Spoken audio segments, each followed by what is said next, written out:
Magandang araw sa mga listeners ng aming programa. Pakinggan po natin ang istoryang ibabahagi ko sa inyo. Itago niyo na lang po ako sa pangalang Catherine. 39 years old at taga Sariaya, Quezon. Ako po ay ilang taon ng kasal. Ang asawa ko po ay nagtatrabaho sa ibang bansa at may isa kaming anak na lalaki na kakagraduate lang ng kolehiyo, ilang buwan pa lamang ang nakakalipas. At nagtatrabaho na siya sa Maynila bilang isang arkitekto. Maaga akong nabuntis ng mister ko noon dahil masasabi kong pati ako ay nadala rin ng aking kuryosidad. Kaya maaga akong namulat at nagkaroon ng karanasan sa kama. Kaya naman ang resulta ay natigil ako sa aking pag-aaral at naging full-time housewife na lang. Yun yung time na hirap kami ng mister kong si Miguel sa buhay. Hanggang sa napilitan siyang mag-ibang bansa bago ko isilang ang dinadala kong sanggol. Matapos makahanap ng magandang trabaho ang mister ko ay doon palang unti-unting umangat ang buhay namin. Mga problema namin ay unti-unting naglaho. Nakapag-aral ang anak namin nang hindi kami namumroblema sa pera.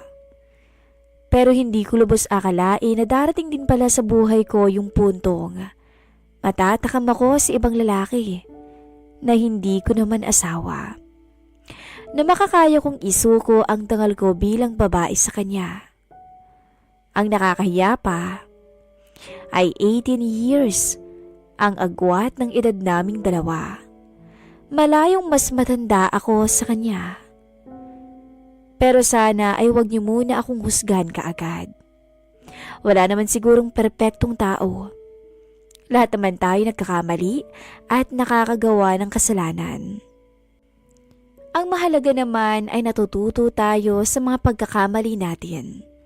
At ginagamit natin ang mga pagkakamali na ating ginawa upang maging aral sa atin at huwag nang umulit pa. Ngunit masisisi niyo rin ba ako?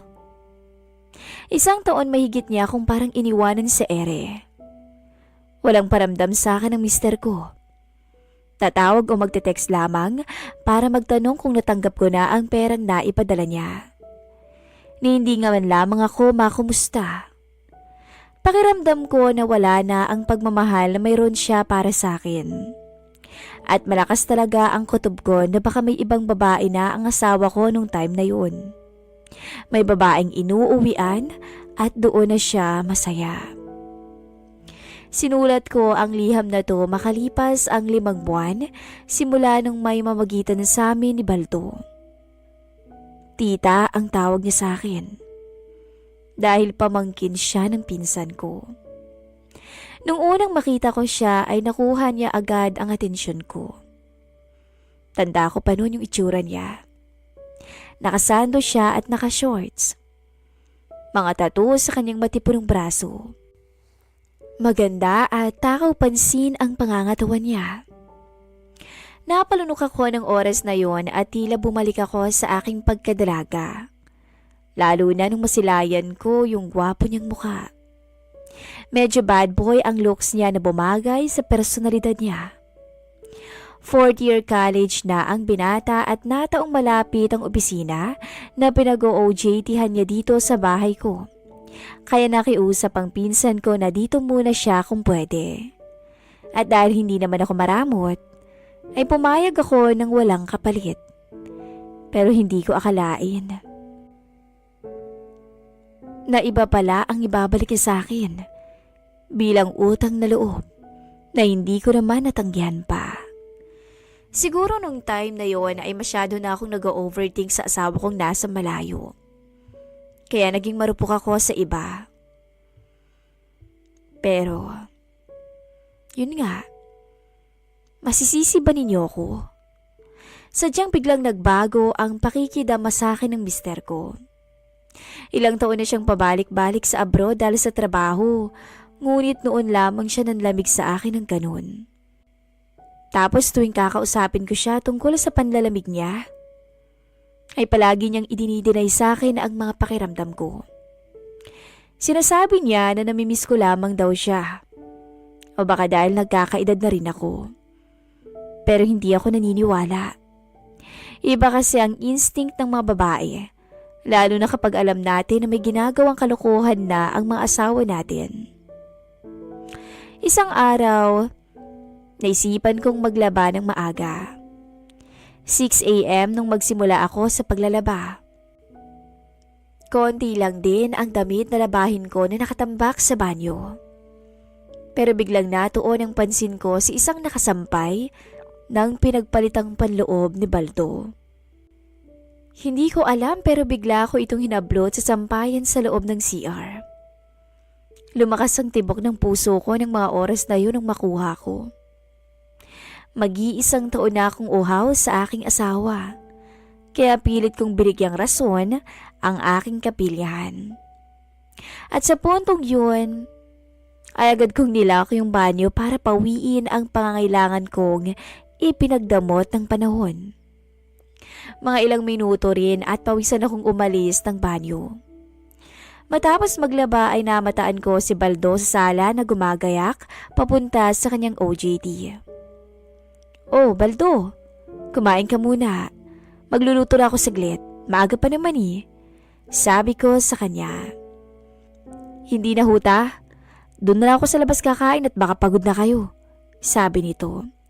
Pero hindi ko akalain na mahuhuli ko siyang tumingin sa katawan ko. Medyo nabasa kasi yung suot kong duster nung naglaba ko. Kaya siguro di rin maiwasan ng binata na mapasuliyap sa akin. Sa mga nagtatanong ng itsura ko, hindi pa naman ako yung typical na 39 years old ang itsura. Dahil mukha pa rin naman akong nasa 20. Slim type kasi ako. Katamtaman ang height ko at medyo malakas din ang appeal ko sa mga lalaki. "Naku, huwag na tita ang itawag mo sa akin. Kahit ate na lang, para naman akong sobrang tanda na niyan." "Naku, sa pelikula lang nangyayari yan eh." Sabi ko naman. Nagtawanan kaming dalawa at paalis na sana siya nang may bigla akong nasambit sa kanya. "Nga pala Baldo, nilabhan ko na pala yung underwear mo." Natigilan si Baldo sa sinabi ko. Humarap siya sa akin at tila nahiya. Salamat. Pasensya na kung nakakalat po." Sabi nito at unti-unti nang umalis. Sa reaksyon niyang hiyang-hiya ay di ko napigilan na tumawa ng mag-isa. Kahit pala bad boy looks, ay marunong din maging mahinhin. Baka naman sa sobrang busy niya lang talaga sa trabaho, nak. Sabi ni nanay nang makwento ko sa kanya ang mga napapansin kong pagbabago sa aking mister nung minsang dumalaw siya sa bahay. "Hindi ba't ikaw na rin ang nagsabi na na-promote siya sa trabaho? Marahil iyon lang ang dahilan at kilala ko din naman si Miguel. Hinding-hindi yun magloloko sa'yo." Hindi man sang-ayon ay napabuntong hininga na lamang ako. Sana nga po ay totoong abala lang siya sa trabaho. Dahil hindi ko po alam ang gagawin ko kung may ibang babae nga siya. "Bakit? Ano bang gagawin mo kung sakaling malaman mo na may ibang babae nga siya? Hihiwalayin mo ba siya?" "Ganun na nga po. Hindi naman ako makakapayag na makulong ako sa isang pagsasama na may kasinungalingan at panloloko. Alam ko po at halata ko bilang isang babae. Iyon ang wag na wag mong gagawin, Catherine. Napakaganda na ng buhay niyo mag-asawa. Pagkatapos ay isusuko mo lang basta-basta. Kung totoong may ginagawa siyang kalokohan, pag-usapan na muna ninyong mabuti at huwag basta-basta gagawa ng desisyon." Hinayaan ko na lang muna siya sa mga sermon niya sa akin habang nagluluto siya ng paborito kong adobong manok. Tuwing linggo ay bumibisita rito sa bahay si nanay. Madalas ay pinagluluto niya ako ng kakainin namin sa tanghalian dahil miss na miss ko na ang mga lutong ulam niya. Kinagabihan, tumawag ako sa aking asawa. Ilang oras din ang time difference namin dalawa. Sinubukan kong maglambing sa aking mister. Kahit pa alam kong malaki pa rin ang tampo ko sa kanya. Kumusta ka, Han? Mag-iisang taon ka na dyan. Wala ka pa bang balak na umuwi? Miss na kita eh. Paglalambing ko sa kanya. Miss na rin naman kita, Han. Pero alam mo naman kung bakit hindi ako makauwi. Hindi ba, Han? Kaka-promote lang sa akin ng boss ko. Nagpapag-good shot pa ako sa kanya para naman hindi niya pagsisihan ang pagbigay niya sa akin ng promosyon. Huwag kang mag-alala. Sa oras na pwede na akong umuwi, ay walang pagdadalawang isip na uuwi ako dyan. Ano bang gusto mong pasalubong? Wala na akong ibang gustong pasalubong, Miguel. Kundi ikaw. Sapat na umuwi ka para makasama kita. Hindi rin nagtagal ang pag-uusap namin ni Miguel dahil kailangan na niyang bumalik sa kanyang trabaho. Maayos naman ang naging pag-uusap naming dalawa. Ngunit ang hindi ko lamang malaman ay kung bakit parang hindi ako kontento sa aming pag-uusap. Hindi ko alam kung bakit pakiramdam ko parang may kulang pa rin. Sa mga nagdaang buwan, naging malaking tulong nga kay Baldo noong dito na siya sa amin nakatira. Ako man, dahil wala na akong masyadong maraming iniisip tungkol sa mister ko. At nabawas-bawasan ang mga tamang hinala ko sa kanya sapagkat masyado na akong busy. Naisipan ko rin kasing magnegosyo. Nag-alok kasi ang kaibigan ko na magtinda raw ako ng gold at silver ng mga alahas. Total naman daw ay marami akong maaaring pagbentahan. Kaya kalaunan nga ay natutunan ko na rin na magustuhan ang pagbebenta ng mga alahas. Lalo na't sa tuwing makakabenta ako ay malaki-laki rin komisyon ang nakukuha ko. Ang anak ko naman ni si Melvin ay bibihira lamang umuwi sa aming bahay dahil meron siyang ongoing na proyekto noon sa trabaho kaya talagang abala siya dahilan kung bakit hindi siya masyadong nakakadalaw. Bagay na naiintindihan ko naman at alam ko naman kung gaano niya kagusto ang trabahong mayroon siya ngayon. Good morning po. Magalang na bati sa akin ni Baldo isang araw. Pinatay ko ang kalan at isa-isang pinagpupulot gamit ang tong ang mga pinrito kong isda at nilagay yon sa isang plato. Pagkatapos ay dinala ko na ang mga niluto kong ulam sa lamesa. Nakangiting pinagmasdan ko ang binata. Naka-school uniform na siya at handa na para sa eskwela. Sa edad na 21 ay di ko aakalaing matutuon din ang pansin ko sa binata. Ang kwento pa nga sa akin ay matinik daw sa babae si Baldo. Doon ko biglang natanong sa isipan ko kung pati kaya sa kama ay mahusay din siya. Medyo napapailang na lamang ako sa kapilihan ng aking isipan. Ngunit hindi ko rin naman masisisi ang mga babaeng nagkakagusto sa kanya. Dahil talagang maitsura rin naman kasi siya. Sabado bukas ano? May pasok ka ba bukas? Tanong ko. Wala naman po. Bakit? Iyayayain sana kitang uminom. Sige po, walang problema. Mukhang hindi pa rin kayo maayos si Tito Miguel ah. Oo, ganun na nga. Kaya samahin mo ako mag-inom ha? Tsaka ako ngumiti. Sa tuwing nagtatampo ako sa asawa ko, o di kayo mayroon kaming hindi pagkakaunawaan kahit sa video calls lang. Madalas talaga na ang binata ang napagsasabihan ko ng mga kinikim-kim kong sama ng loob. Mabait naman siya. Palagi rin talaga siyang nakikinig sa akin. Pero dahil nga nasa iisang bubong kami, ay hindi rin talaga maiwasan na magkaroon ng mga insidenteng nakaka-awkward sa aming dalawa. Katulad na lang nung minsang nag-shower ako ng gabi at nalimutan kong mag-lock ng pinto ng banyo kaya biglang naibukas yun ni Baldo. Akala niya walang tao. Gulat na gulat kami pareho noon habang hindi malaman ni Baldo ang gagawin. Doon ay unang nasilay ni Baldo ang lahat sa akin. Buti na lang at humingi siya ng pasyensya. Ilang buwan na rin siya sa bahay kaya masasabi kong nakapagpalagayan ko na siya ng loob. Kinabukasan nga ay nagtulong na muna kami ni Baldo sa paglilinis. Medyo malawak din itong bahay, kaya naman inabot pa kami ng tanghalian bago natapos sa paglilinis. Umorder na lang ako sa isang food delivery rider nang makakain naming dalawa. Matapos noon, ay nagpasama naman ako sa binata sa pag-deliver ng mga alas na order ng mga customers at kumari ko. Buong maghapon kaming abala, kaya naman gabi na nang makapagsimula kami sa inuman. Bumili lang kaming dalawa ng 3-6 na bote ng beer. Sa totoo lang, hindi ako pala inom ng alak. Pero dahil sa sama ng loob na nararamdaman ko, ay napalaban ako sa inuman. Pasensya ka na ha. Ikaw pa tuloy yung nayaya kong mag-inom. Baka may mga kailangan ka pang gawin sa eskwelahan mo ha? Sabi ko sa kanya. Wala naman na po. Pero kahit meron, uunahin ko kayo.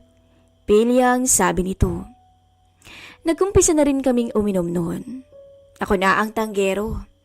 Nagluto na rin ako ng pulutan na parehong binili namin kanina kasama yung 6 na bote ng beer na sinalin namin sa pitsyel na may yelo para mas malamig. Wala naman talaga sa plano ko ang magmukmuk. Pero yun ang nangyari. Pagkatapos ng maraming tagay ko ay natagpuan ko na lamang ang sarili ko na nagdadrama kay Baldo tungkol sa panlalamig ng aking asawa. Hindi ko na talaga alam ang gagawin ko kay Miguel. Malakas talaga yung pakiramdam ko na iniiwasan na niya ako. Ayaw niya nga umuwi dito sa bahay. Palagi niyang sinasabi sa akin na kailangan niyang magpa-good shot sa amo niya dahil kaka-promote lang sa kanya. Pero hindi ko alam kung bakit hindi ako naniniwala sa mga palusot niya. Pagdadrama ko. Halos maubos na namin ang beer na binili ko. Kaya medyo di na ako nahiya sa binata at feeling ko ay ganun din siya sa akin. Sayang naman kung lolokohin lang kayo ni Tito Miguel. Hindi ko alam pero sa ganda niyong yan. Ako ang nangihinayang. Seryosong sabi nito sa akin. Hanggang sa namalayan ko na lang ang isang haplos sa aking bewang.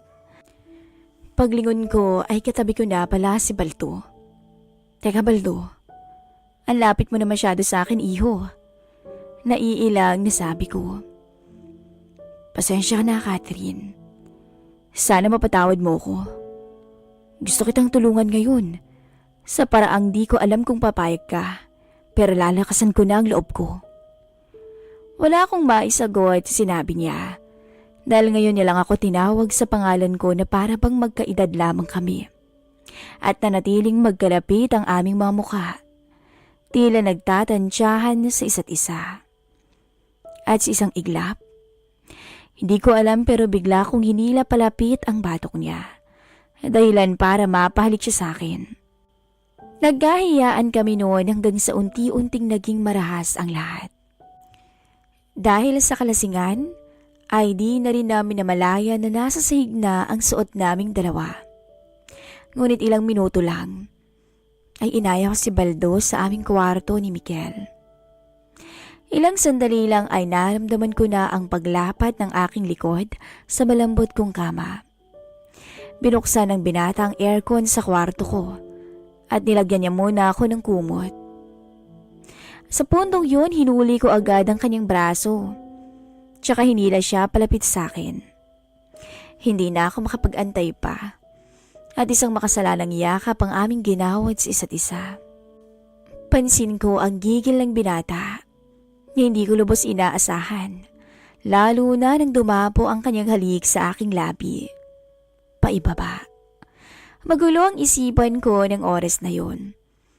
Ngunit, nang maalala ko ang paulit-ulit na pambabaliwala sa akin ng asawa ko, naisip ko na hindi ko rin naman kasalanan to. Babae lang ako at may mga pangangailangan din ako. Humingi ako ng kapatawaran sa may taas ng oras na yon. Dahil tila nagsilbing asawa ko na ang binatang si Baldo. Halos himatayin ako ng oras na yon. Hanggang sa umabot sa puntong Ibinukas ko ng tuluyan ang aking mga hita para sa binata. Sa mga sandaling yun, ay walang sawa kaming nagpakasasa ng binata. At doon ko napatunayan na nakakabaliw din talaga ang sinasabing bawal. Oo't malayo ang edad namin ni Baldo. Pero pagdating sa kama, ay nagmistula akong mas bata sa kanya. Siya ang nagdikta ng lahat. At ayaw ko mang aminin, pero nabiyayaan siya kumpara sa aking asawa. Dulot ng sobrang kalasingan, nakagawa ako ng isang malaking kasalanan sa aking mister na hindi ko akalaing magagawa ko. Magkayakap kami ni Baldo at hingal na hingal nang makontento kami sa isa't isa. Salamat sa lahat pero ilang buwan na lang aalis na ako. Matatapos na ang OJT ko. Alam ko, pero okay lang. Alam naman nating mali ito, hindi ba? Siguro bukas, magsisisi ako sa namagitan sa atin. Kung ikaw magsisisi, ako hindi. Feeling ko kasi, gusto kita. Naku, lasing ka lang, iho. Pagtanggi ko pero ang totoo para akong kinilig. Dumaan ang mga araw. Naging normal lang ang buhay namin sa bahay. Walang ganap. Ngitian at normal na pag-uusap lang sa pagitan namin ng binata. Hanggang sa dumating yung araw na kinakatakutan ko. Nakumpirma ko sa kasamang OFW ng mister ko na siya ay may ibang inuuwian na sa kanila. Ewan ko kung bakit niya binunyag yung sekreto ng asawa ko. Pero, nang magpadala ito ng picture, ay doon na ako naiyak ng tuluyan. Mga ilang araw din bago ko napakalma ang sarili ko. Pero imbis na gumawa ng gulo, ay kinimkim ko na lamang to. Di ko sinabi sa mister ko na alam ko na ang lahat ng kalokohan niya.